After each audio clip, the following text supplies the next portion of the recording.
4-1 going into the game with the vaunted Baltimore Ravens on Sunday. Oh, the Giants, of course, dropped the Green Bay Packers to have their 4-1 start, which is their best start since 2009.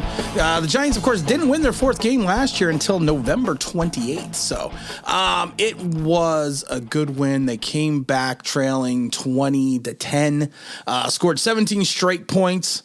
You got to look at Brightwell's 2-yard runs with 10 minutes and 8 seconds left, and Saquon Barkley, who galloped into the end zone, that put the Giants up with 6 minutes and 8 seconds left. It was a good game. It was, and we've talked about this before, it was a team effort. Brian Daboll has his guys buying into it. He does. And if you don't want to think that, those that never thought that coaching was a huge aspect of the NFL, that you were truly wrong. All those who thought Joe Judge was the man because he could talk the talk, you could talk the talk, but you got to walk the walk, and that's all it is. I keep thinking of money talks, bullshit runs the marathon. So see ya, and I wouldn't want to be. And that's right, Nino Brown. Money talks, and that's what Brian Daboll is right now. Is money. Same with Kafka. Same with the Winker. Because of the fact that you have to get these guys to buy in, because there is not a plethora of talent on the team. There's not. This isn't being done with mirrors, but this is being done as a team philosophy. Wink didn't have Leonard Marshall, didn't have Azeez Ojulari, Aaron Robinson, Cordell Flott, and then he lost to Dory Jackson for the half. But you know what? They didn't skip a beat. And it was the big plays by Kayvon Thibodeau and Xavier McKinney which ended this game, which kept this being from which would have been a heartbreaking Giant loss. And you got to give credit to Justin Lane and Nick McLeod. They stepped up. Nick McLeod, you get a little worried about, but he stepped up when needed. They were shorthanded. They were depleted. The secondary was just not there, but they still kept Rodgers. He was 18 for 24 for 147 and 2 touchdowns in the first half. Second half was a different story. He went 7 for 15 for 75 and no touchdowns. They had no answers for what the Giants were doing. No answers. None whatsoever. Giants sacked Rodgers twice, forced him to fumble. They did recover, though, the Packers. But still, it was one of those games that, you just have to love it. And you got to take a look at the use of the Wildcat. I jokingly said at the beginning of the season, the Giants should run the wishbone, call it the Daboll bone, and the Wildcat. Because it's a perfect complement for Saquon Barkley. The Giants had little to no success when Barkley was running to the right side. So what do? They actually made a halftime adjustment, which I was stunned about. Because then they switched to the left side. And then Saquon had 43 yards and 4 carries. It was interesting to watch. The same thing with Daniel Jones. They kept Daniel Jones in the pocket most of the first half. He rushed for, how much did he rush for? He rushed for 9 times for 34 yards. But in the first half, they did not run him. They did not rush him. They kept him in the pocket. I think he only ran for 3 yards. And then he turns around and Kafka runs him and they get some plays and he gets 34 yards. You gotta give kudos to Mike Kafka. You have to. Because of the fact that, the double reverse with the tight end with Bellinger, that was just crazy. I give a big salute, and I give one of the day balls to Kafka because it was surprising. It was interesting. The Giants are starting to the Kafka is starting to adjust a little bit on the fly. It doesn't hurt when you have a running back like Saquon Barkley. It really doesn't. It really doesn't. Also, you got to look at the fact that the Giants contained this game. They played a game of attrition. They played a game of possession. They won the battle for the time of possession at 32 minutes. They outgained the Packers. We talked about a net yardage, 338 to 301. They were better on third down conversion rates, 54% to, I think it was 40%. It was an all-around team effort. And even Daboll came out and says, I think they played hard. They do what we asked them. They trust in the things we asked them to do. They work extremely hard they work extremely, extremely hard. These guys, we practice hard, and that's what it is. Practice hard, but we try to practice smart. They play good situational football. You know, it's not really whatever 5 games. It's just this game. And this is what I talk about repeatedly about Dable that I love. They do not get ahead of themselves. They take it one game at a time. It's not about looking at the 4-1 start. It is looking at the fact that we have the Baltimore Ravens in front of us. We've talked about it. We've talked about it a million times before. It was great, huh? Your fastball's up, your curveball's hanging. I'm sure they would have ripped you. Can't you even let me enjoy the moment? The moment's over. Like Dable says, they play good situational football. You know, it's not really whatever. It's 5 games. It's just this game. We went 3-4. It was, I think, in the red zone to their, we went 3-4 in the red zone to their 2-3. What we were on third down at 6-10 or something like that, or 6-11, which is much improved. I thought we were very efficient, and that's what it is. This team is not sexy. This team is not flash and dash. This team is not going to beat you with the big play outside of Saquon Barkley. No, that's not what this team is.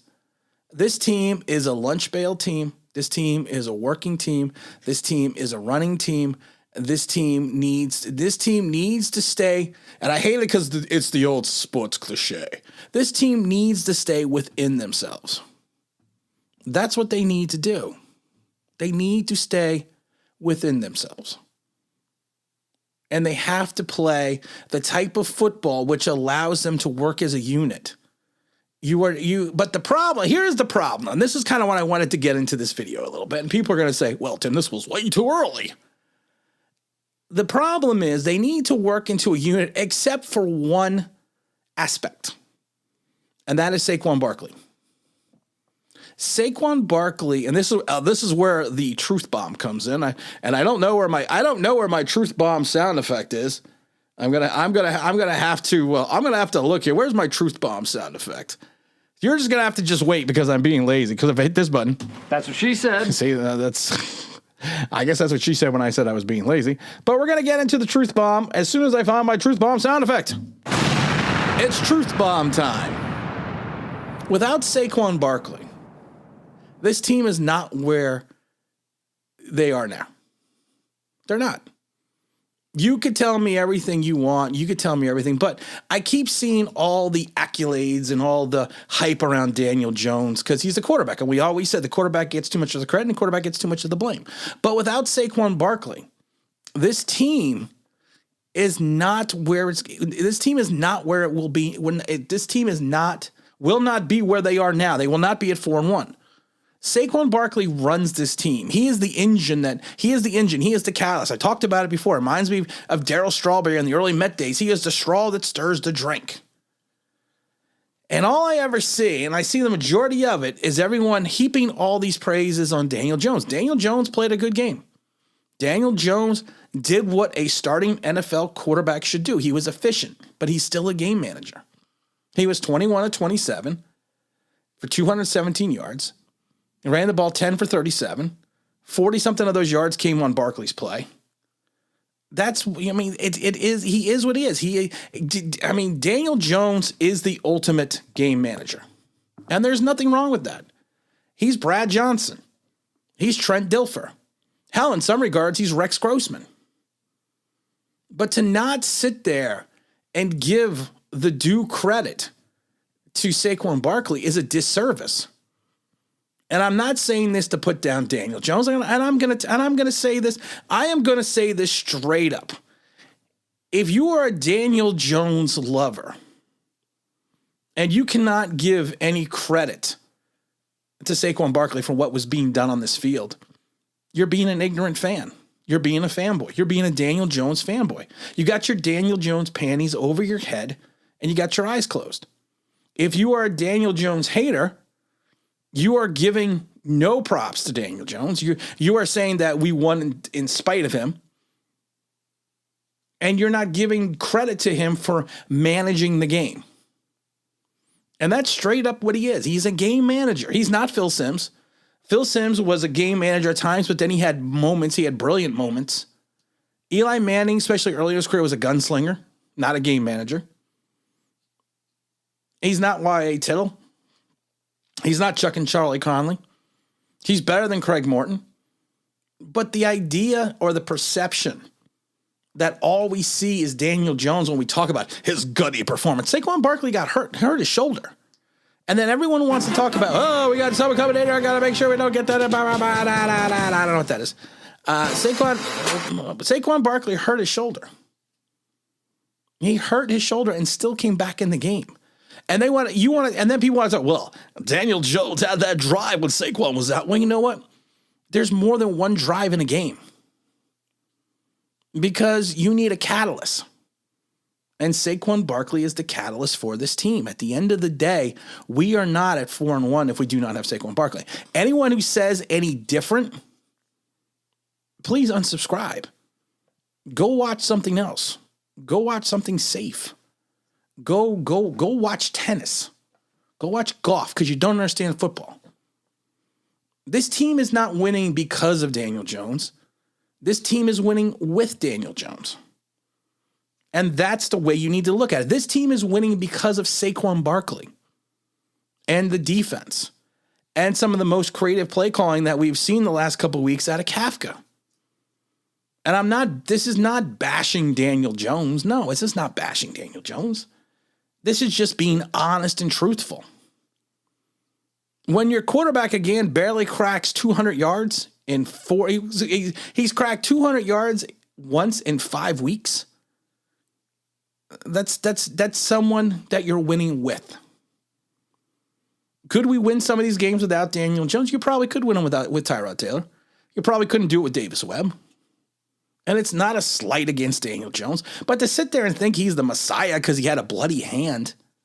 What does having a bloody hand have to do with being a tough guy? You've had players. Emmitt Smith played an entire game with I believe it was in the playoffs against the Giants with a dislocated shoulder, running into the hole with a dislocated shoulder. You had just Mr. Youngblood who played for the Rams with a broken leg. So Daniel Jones has got a bloody hand? Wow, that's great. Wow, that means he's a tough guy. That means we should give him $52 million. No. Think. Use that thing between your ears. And I'm not talking about everyone. I'm probably talking about maybe 7% of Giant fans, 8% of Giant fans. Maybe that number's growing a little bit. But think of the fact that if you don't have Saquon Barkley running like he is running, playing like he is playing, we would not be anywhere near where we need to be. I'm sorry, we wouldn't. You figure that if you have Barkley and you have a healthy Barkley, you can do everything you want to do with Daniel Jones and not put the pressure on him to help win the game. Take a look at the fact, and you look at Saquon Barkley's projected numbers after the first 5 games, he's projected to rush for over 1,968 yards, 5.5 yards a carry, 9 touchdowns, and another 64 receptions for 455 yards. That's if you project it. That's if he stays on the same pace and you project it out over the rest of the season. Daniel Jones, if you project it out right now, is going to barely throw for 2,600 yards and 13 touchdowns. So Saquon Barkley can potentially only be a 900 yards rushing difference, if not even that. Maybe 700 yard rushing difference between the total passing yards for Daniel Jones. Give credit where credit is due. I've said this a million times. When Daniel Jones does something well, I will sit there and give him credit. I gave him credit for yesterday's game. I give him 100% credit for that. I give him 100% credit for keeping the Giants in the game with that drive. I give him 100% credit for doing what he does, which is not make mistakes and hurt his team, and playing the game manager role. Because that's the role that Kafka and Dable is giving him. That's the role they tried to give him with Judge and Garrett. Because they know his strengths and weaknesses. Now, people that think that you're going to sign Daniel Jones to this massive contract now because he's 4-1, think about it again. They are not winning because of Daniel Jones. They are winning with Daniel Jones. There is a huge difference. There is a large difference.